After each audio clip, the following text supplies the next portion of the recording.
On June 20th, 2001, at 9:48 a.m. in Houston, Texas, law enforcement received a phone call that would lead them into one of the most chilling and disturbing cases in history. The call came from a woman named Andrea Yates. She told the operator she was ill and needed a police officer to come to her house. Sounding totally normal, right? But here's the kicker. When the officers arrived at Yates's home, they were met with a scene that no one could have prepared for. Andrea, seemingly fine, standing there all calm, but the real horror? Her 5 children were dead, lined up in front of her. What makes this even worse? The kids didn't fall victim to some intruder or random act of violence. No, Andrea Yates, the woman who should have been their protector, had taken their lives, one by one. But why? How could someone who appeared to be so normal commit such a horrifying act? Well, buckle up, because we're about to dive deep into the twisted case of Andrea Yates. A case that stunned the nation and one that had people asking what went wrong. Andrea, once a bright, promising young woman, had it all. Graduating as the valedictorian of high school, a nurse working in one of the biggest cancer centers in the country. So how did she end up in a situation so dark, so tragic? Let's rewind a bit and get some background on this woman. Andrea Yates was born Andrea Paya Kennedy on June 2nd, 964 in Houston, Texas. To Andrew, a mild-mannered EMT, and his German immigrant wife, Jiren. She was the youngest of 5 kids in a family that pushed her to always strive for perfection. And boy, did she deliver. Graduating from Milby High School in 1982 as the class valedictorian, she was the ultimate overachiever. National Honor Society officer, captain of the swim team, and all-round academic superstar. This girl was on fire, people. After crushing it in high school, Andrea went on to complete a 2-year pre-nursing program at the University of Houston, followed by nursing school at the University of Texas Health Science Center, and then she landed a gig as a registered nurse at the prestigious MD Anderson Cancer Center from 1986 to 1994. Things were looking pretty great for Andrea, right? But hold up, because this is where things get a little offbeat. Enter Russell Yates, a NASA engineer.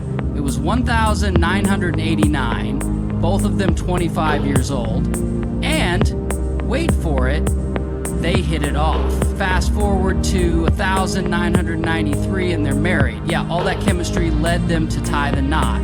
But here's where the story takes a turn into something a little less conventional. See, Andrea and Russell were devout Christians, but not the kind of devout you're thinking. Their beliefs took a bit of a radical twist. They'd been influenced by a preacher named Michael Wary, who had some seriously unorthodox views about women. Wary preached that a woman's life's purpose was only to have babies, and that if they focused on anything else, like education, they were basically doomed to hell. And so it wasn't long before Andrea and Russell made their big announcement. They were going to have as many kids as God would allow. And what did they do to prepare for their growing family? They bought a 4-bedroom house in Friendswood, Texas, ready to fill it with the sound of little feet running around. But how did this perfect, religious, family-raised couple end up at the heart of a national tragedy? Why did their dream of a big, loving family unravel so dramatically? To answer that, we need to dig deeper. Because, nothing in life is ever as perfect as it seems on the outside. And welcomed their first child, a son, whom they named Noah, shortly after Noah's birth. Russell accepted a job in Florida, and the family had to move to a small trailer in Seoli for some time in December 1996, a second child, John, was born to Russell and Andrea before the birth of their third child in 1997. Paul, the Yates family had to move back to Houston and were living in a GMC motorhome. Despite being a bright student and a happy wife, Andrea had a problem. She was suffering from depression and bulimia. She even used to discuss the concept of suicide with her friends during her high school years.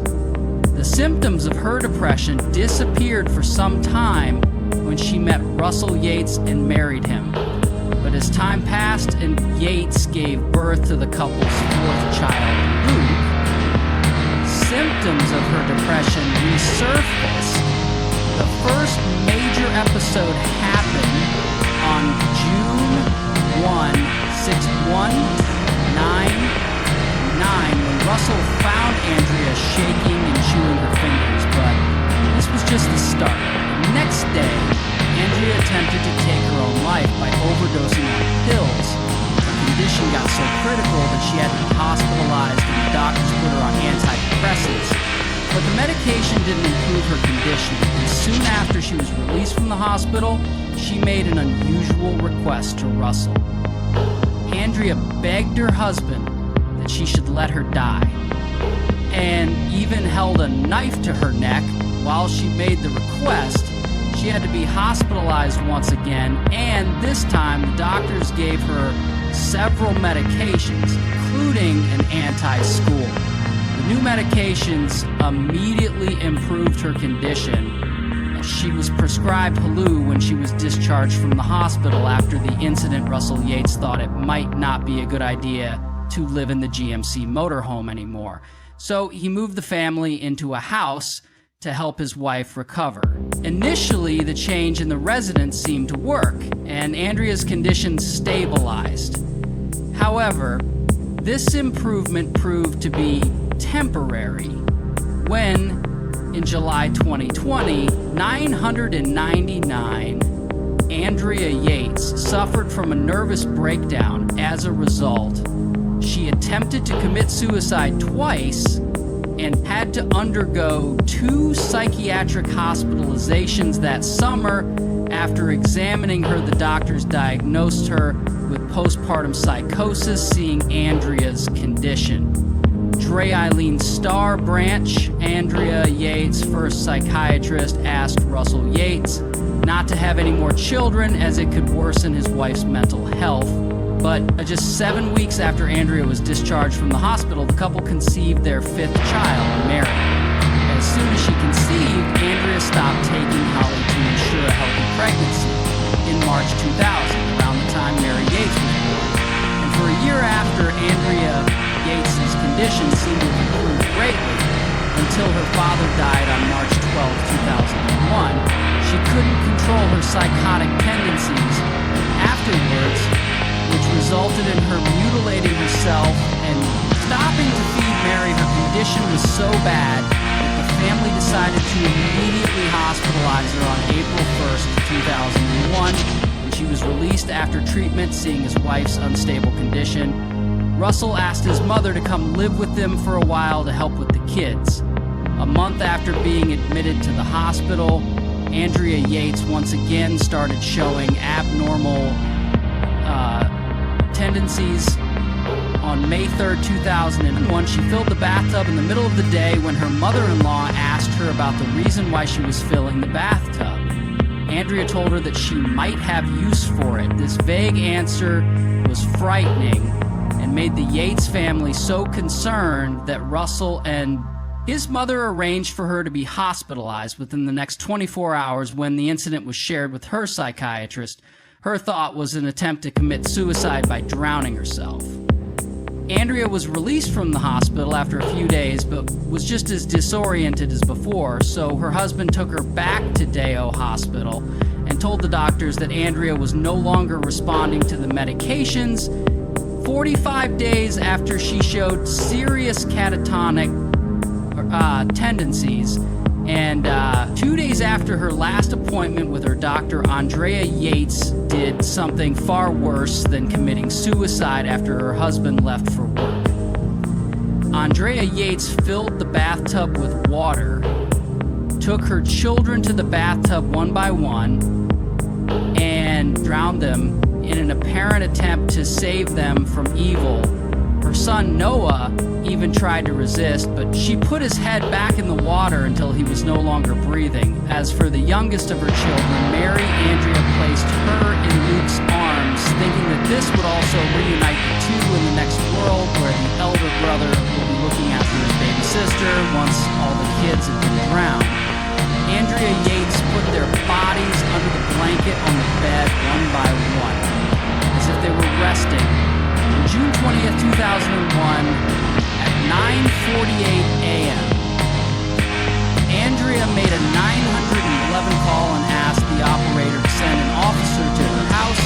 The operator, not sure about what had happened, tried to confirm for Andrea's request by asking her if she was having a disturbance, feeling ill, or if there was another reason for calling. 918-11, Andrea Yates told the operator that she was ill. The operator, following the normal protocol, asked Yates if she needed an ambulance to take her to the hospital. Yates replied by saying that she needed a police officer at her house. The operator once again tried to determine the exact problem Andrea Yates was having, but she told the operator that she just needed the police to come to her house. Andrea's tone and her responses made the operator think it might be a cause of domestic abuse, so she tried to confirm if Andrea's husband was at home, to which Yates said no. Officer Frank Stumpo of the Houston Police Department was assigned to Andrea Yates' call, and he started driving towards her house 8 minutes after calling 811. And asking for a police officer, Andrea Yates called her husband Russell Yates at 9:56 a.m. and asked him to come home. A sudden call from Andrea, who had a long history of depression, made Russell worried. So he immediately went home when Officer Frank reached Andrea Yates' house. His colleague, Officer David, was already there and told him it was a homicide case. Upon entering the house, Officer Frank found Andrea Yates sitting on the couch in the living room. While entering the bedroom, he expected to see the dead body of a man, but was shocked to see 4 kids lying dead under a blanket. He was still trying to comprehend exactly what happened when he entered the bathroom and was shocked to find a 5th child floating in the bathtub. Andrea Yates had drowned all 5 of her children in the bathtub. Russell Yates arrived at his home, being sealed by the police. Although the officers present at the scene told him what had happened, he didn't allow them to go inside and look at the bodies. Andrea Yates was immediately taken into custody, and the investigators started finding reasons why a mother would kill 5 of her children, including a 6-month-old baby, as her interviews began with the police. Andrea Yates never denied that she killed her children. She even told the investigating officers that the reason why she filled the bathtub with water was because she wanted to drown her children. When the medical experts visited Andrea in the facility where she was being detained and interacted with her, they discovered that before the incident, Andrea had heard the TV talking to her. One of Andrea's religious beliefs was that the number 666 had been branded into her scalp, and since the number was Antichrist, it made Andrea think that she was a bad mother. On the medical front, one of the experts was able to identify Andrea Yates' condition as cacodemonomania, a belief that one is possessed by a demon. It was a rare condition that happened in people with religious delusions. Andrea loved her children, but the supposed message she was getting from the TV and her religion was that she was Satan, a bad person. Yates' psychotic tendencies soon tied with her religious beliefs, and there was no coming back after that. Some of Andrea's beliefs were also influenced by Michael Warani's writings, The Preacher. The Yates once followed as her condition worsened. Andrea started believing that one of her sons would become a serial killer and that the other one was going to be a homosexual prostitute. Similarly, she believed that the other 3 children were also going to end up as bad people and would go to hell for their sins. When the investigators asked Andrea if she believed she was possessed by a devil or Satan,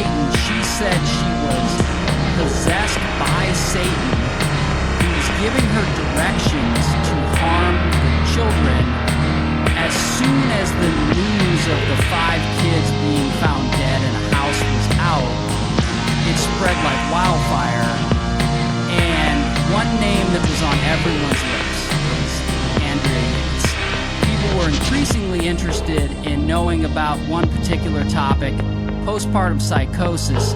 As for her lawyer, George Parnham, he knew that the only way Andre was going to survive the trial was to plead not guilty by reason of insanity. The public outrage was growing as the trial progressed, and new details about the case emerged. People unaware of the effects of mental illness were harsh towards Andrea Yates, whereas the mental health experts were worried that Yates might be prosecuted despite a legitimate mental illness issue. Andrea Yates's actions were incomprehensible for everyone aware of the case, but it was yet to be established whether or not she was mentally insane. There was no legal definition of mental insanity at the time, which meant the jurors had to use the everyday meaning of the term to decide Andrea's fate. As for the public reaction, Andrea Yates wasn't the only one being criticized for her actions. People were irked by her husband Russell Yates' reaction to the murders, too. The reason was that Russell Yates was defending his wife in the media and telling people that Andrea wasn't herself when she killed their children and was motivated by her mental illness. He also frequently said that Andrea was a loving and caring mother and deserved to be punished for the horrific crime she had committed. The public turned furious against Russell Yates, especially after the funeral of the kids, which happened 1 week after the murders. The reason for that public anger was that he didn't show the kind of emotions a grieving father would normally show in the case of the death of his 5 children. Some people in the community even believe that he was also involved in the killings with his wife before her trial began. Andrea Yates was placed in the jail's medical facility and was treated for psychosis.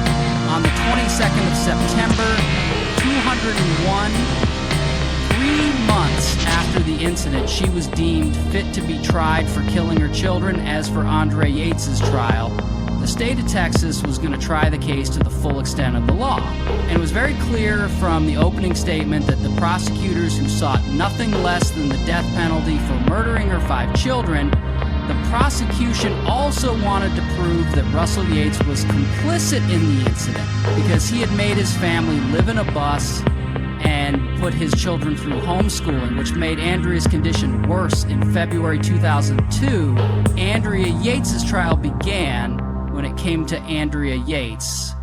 And her defense, she pleaded not guilty. The reason her defense gave for pleading not guilty was insanity, while only a small number of people were excused from committing a crime because of their severe mental illness.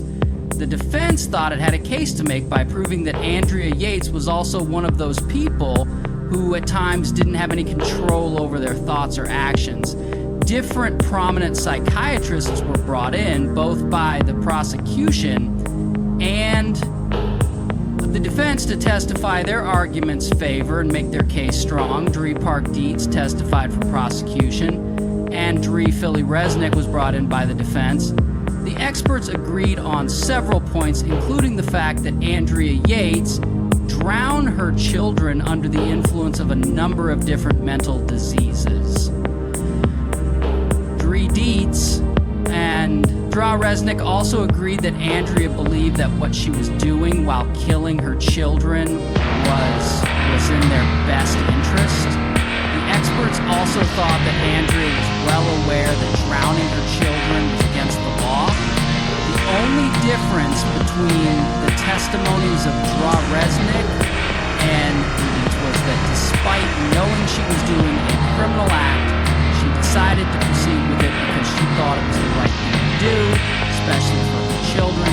Dree Dietz also talked about where Andrea got inspiration for her actions. According to Dree Dietz, in the week of the incident, Andrea watched an episode of the law, and a show in which a woman frees herself from her responsibilities by drowning her children. Not only does the woman get away with the murder, Yates told the court that Andrea might also have thought that she would get away with killing her children. The prosecution argued that there was a method to Andrea's act and it wasn't all madness. The crux of Yates' testimony was that what Andrea did was not just against the law, it was against society and against God as well during the trial. Andrea Yates' doctor dress was also repeatedly mentioned by Russell Yates and his family. According to the Yates family, Dres played a part in the tragedy by improperly prescribing her a combination of antidepressants a few days before the tragic incident happened. The trial went on for 3 weeks, and at the end of it, the jury deliberated for nearly 4 hours before coming out with their verdict. On March 15th, 2002, Andrea Yates was found guilty of murdering her 5 children, despite Dreznick's testimony that Andrea Yates was psychotic. Texas law required that the defendant have to proved that they could differentiate between right and wrong in order to be executed under the insanity defense. When it came to the punishment, the jury rejected the prosecution's request for the death penalty and sentenced Andrea Yates to life in prison with the possibility of parole in 40 years. Andrea was sent to Mount View Unit in Gatesville, Texas, which was a psychiatric prison for criminally insane convicts. 2 years after her conviction in August 2004, Andrea Yates' husband, Russell Yates, officially filed for divorce, saying that he and his wife hadn't lived together as a happy couple since Andrea murdered their 5 children. The family court granted his request for divorce in March 2005, and Russell Yates married another woman named Laura Arnold in 2006, soon after the verdict in Andrea Yates' case was announced, and the public became aware of it. The word quickly started spreading that the Law and Order episode that Dre Dietz mentioned in his testimony did not even exist. Andrew's lawyers quickly started searching for the episode Dre Dietz had referred to, but couldn't find any. This meant the defense had gotten a lifeline and could now ask for a retrial. Based on the discovery, Susan Ali, a journalist and an author, had been covering Andrea Yates' trial for NBC News, the New York Times Magazine, and the Oprah Magazine. She had previously written for Law and Oprah, ordered the show Dietz had mentioned in his testimony, and also reported that no such episode of the show existed. George Parnham had a meeting with Law & Order's creator Dick Wolf, who told him that no episode of such sort had been aired on the show, and neither had it ever been planned. Parham filed for a mistrial, but to his surprise, the motion was denied. So, the defense started preparing for the appeal and reversal of the verdict. And at the center of this motion was Drar Park Dietz's questionable testimony when Drar Dietz was confronted by George Parham about his mention of the Law and Order show. He told him that it was an honest mistake he had made while testifying. George Parham highlighted 19 points in his request for a retrial, and based on Dre Dietz' aired testimony, Andrea Yates was given another chance to have her case heard in the new trial. The defense didn't request a reduction in Andrea's sentence, but rather filed for an outright dismissal of all the charges against her, and argued it would be double jeopardy if Andrea Yates were to go through a second trial 3 and 1/2 years after the original conviction in January 2005. The Texas Court of Appeals issued an opinion that double jeopardy did not apply to Andrea Yates' case.